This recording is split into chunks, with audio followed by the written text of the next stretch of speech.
ধীরে ধীরে নেমে আসে শীতের আমেজ আমাদের গ্রামে গঞ্জে, শহরে বন্দরে। নিভৃতের নিরালার এই পাড়া গায়ে, অথচ আগের মতো শীতকাল আসে না।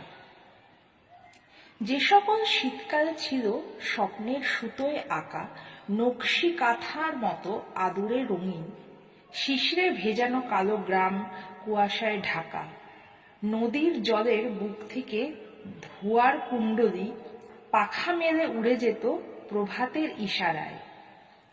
মাঠ ভরা সর্ষে খেতে হলুদের ভিড়ে রোদের পরশ পেয়ে চিকচিক করে মোহনীয় আশ্চর্য উল্লাসে।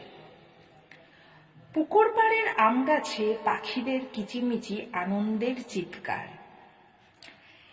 যেসব শব্দের তোড়ে কানে তালা ধরে চেনা অচেনা হাজার পাখিদের গান। দূর পথে হেঁটে আসে যুবথুপু গাছি, ভাড়ের ভাড়েতে নুব্জ দেহখানি তার।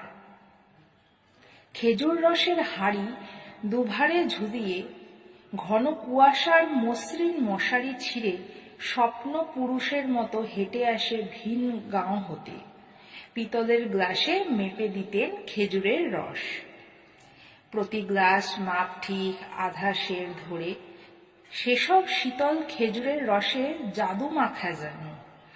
এক গ্লাস খেলে পরে শীত যায় বেড়ে, কাটা দিয়ে শীত আসে শরীরের মাঝে। দুই গ্লাস খেলে তবে শীতেরা পালায়। এ অদ্ভুত রহস্য ভেদের সমাধান হলো না আজও, এ বিজ্ঞান জানা নেই কারো। কচি ভোরে যে রাখাল মাঠে যায় ছুটে গরু আর বাছুরটিকে কলুই খেতে বেঁধে দিতে, ফিরে আসে সে, দু পাও তার কাদায় আচ্ছাদিত। জুতোর মতন লেপ্টে থাকে সমস্ত পা জুড়ে, অতঃপর নেচে নেচে ঝেড়ে ফেলে ঘরে ফেরে সে। আমরা যারা দু কলম অ আ ক খ অথবা এবিসিডি এবং আলিফ বা তা ছা পড়তাম, তারাও দল বেঁধে যেতাম মটরশুটির খেতে, মৌমাছিদের পিছনে পিছনে হলুদের দেশে। হাত দিয়ে ছুঁয়ে দিতাম সর্ষের হলুদ রেণু। শিশির ভেজা খিরাই ক্ষেতের আল ধরে হেঁটে যেতাম মজাদার দুধ খিরাই খাওয়ার লোভে। যে সকল কিশোরীরা দিনের বেলায় এ সকল ফসলের ক্ষেতে পাহারা দেয়, তারা তখন থামে না ডেরায়। ক্ষেত থেকে তুলে আনা শিশির ধোয়া ধনেপাতা নুন আর মরিচ গুঁড়োয় বড়ই খাওয়ার আহা কি স্বাদ।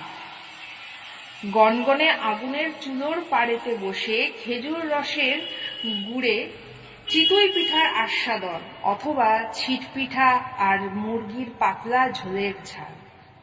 আহা, এখনো জিভে লেগে আছে। পেট পুড়ে খাওয়ার পরেও আরেকটা খা, মায়ের সেই আদর মাখানো কাকুতির আবদার আর পাবো না কখনো। বাড়ির পাশের ডোবাগড়ে দল বেঁধে মাছ ধরা, কাদা মেখে সারা গায়ে ভূতের চেহারা নিয়ে মাটির পাতিলে মাছ ধরে বাড়ি ফেরা।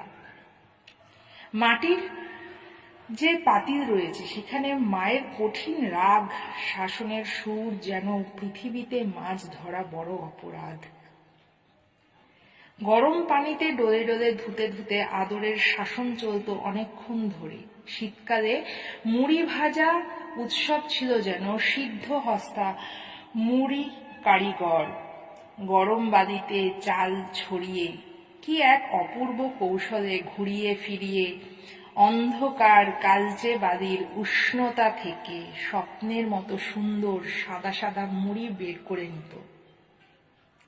কুমিল্লার কাঠের খড়ম পায়ে ঠক ঠক আওয়াজে উঠোন পার হয়ে যেতেন আমাদের দাদিমা।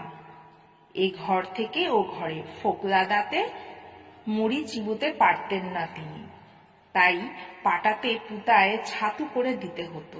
সেই সকল শীতের মোলায়েম কাল আর তো আসবে না ফিরে আমাদের এই মাটির পৃথিবীতে।